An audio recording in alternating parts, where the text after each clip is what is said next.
Now, a protest in Whitefish turned ugly last week after a local man confronted demonstrators.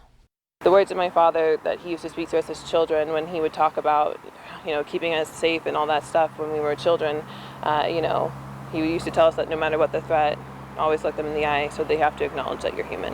And in that moment, I felt that, I heard that, and I lived it. And I made sure I took off my sunglasses to look at that man, and I did it. It's this picture that captures the moment Samantha Francine is talking about. Francine was peacefully protesting for the Black Lives Matter movement after the death of Minnesota man George Floyd outside of Whitefish City Hall on June 3rd, when she was confronted by an angry man later identified by Whitefish police as 51-year-old Jay Snowden. It was a surreal experience. I really can't describe it.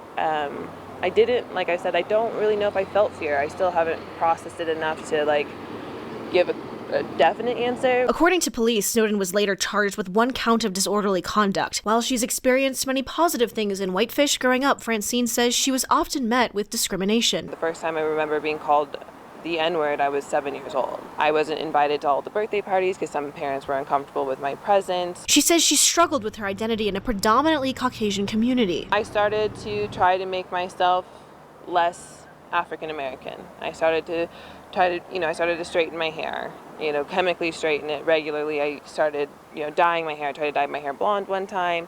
I, went through periods of where I would try to starve myself so I would appear more thin, less curvy.